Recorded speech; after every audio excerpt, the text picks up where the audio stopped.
Hey guys, Romie Reviews here. Please like, comment, subscribe. This is my review for Married to Medicine, Season 5, Episode 16, Reunion Part 1. So it starts off where we see everyone. It's nice, beautiful gowns, beautiful gowns. And in the first couple of minutes, it goes okay. Andy asks the soft questions.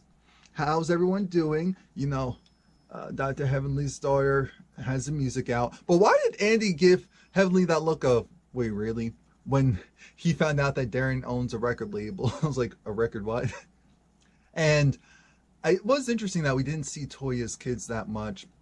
But I think the last couple of years when, because Toya is heavily on social media, so she probably saw some of the comments that people said. It was like, why did you do that? Why? So I think that was the smartest move, because they're not bad, but they do some things. It's like, yep, those are Toya's kids.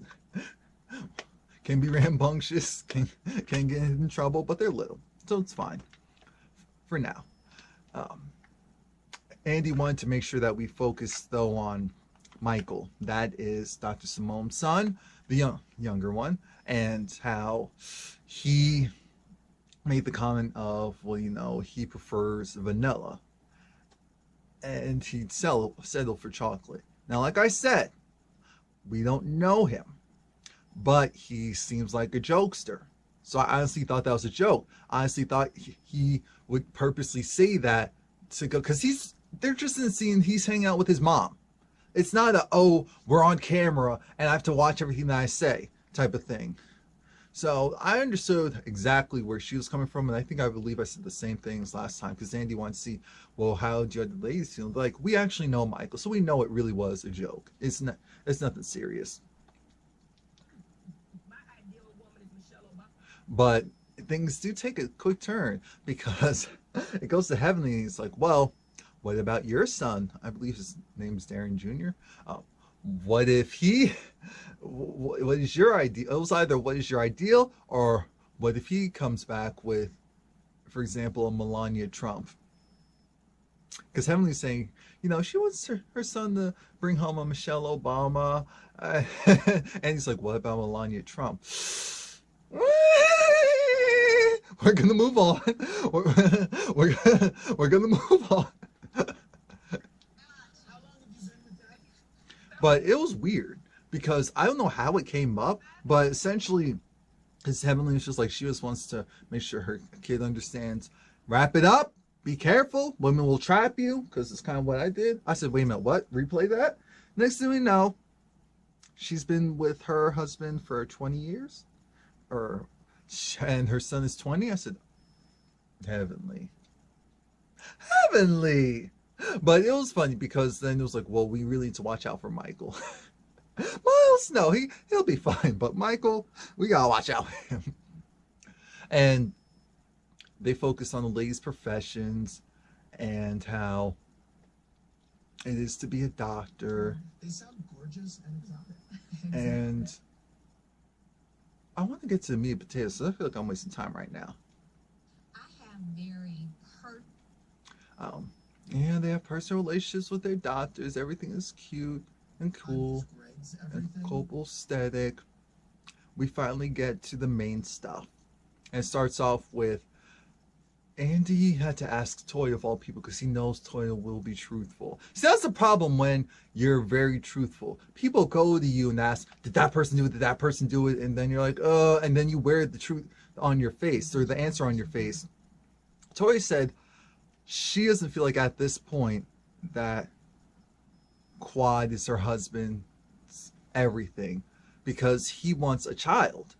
He wants a child, and Quad doesn't want to have a child, bring a child into the relationship that they're currently in. So that's why she's like, that's why she was like, I know there's some resentment, but it goes both ways. Everything goes both ways. I understand everything goes both ways. Everyone has problems. Everyone has issues. Nana boo boo. Stick your head and do. It's just the whole thing of, we find out Contessa, she's actually, and I knew it. She's not back full time, but she's back part time. She's part time. She has very flexible hours. And because the first couple of months, she thought she was going to lose her mind being at home when her kids are at school. Because that's what it is. They're not home with you. They're at some type of schooling. So. But anyway. But she just felt a certain way when they talked about Miss Renee. And Contessa was trying to say that, you know, Miss Renee felt judged by this group of ladies and because of her background and where she came from or what her current title was, which is what I said was probably the issue. But I'm glad they said, let's be very clear.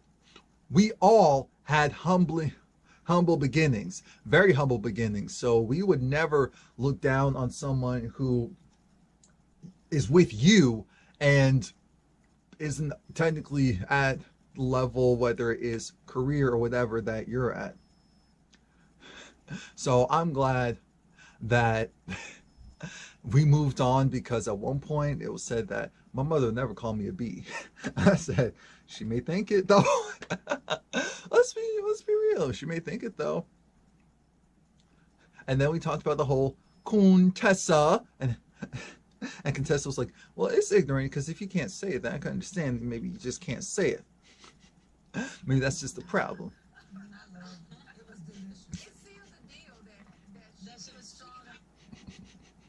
Then they move on to the fact that Contessa stood up to Heavenly on the behalf of Quad, and everyone was just like, yeah, it was great. It was great because this a bunch of alpha females, and so she seemed nice and cool, but you know, you have to be able to stand up for yourself. So once she showed that that's not an issue, then we're cool.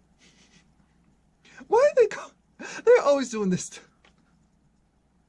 So they asked Toya, so Toya, how much have you had to drink? She was like, what? I only had two shots of Patron. Yeah. So Toya, stop, please. Cool beans. We find out that Contessa was a flight surgeon in the Navy. I said, wow, that's really cool. That's really, really, really, really, really, really cool.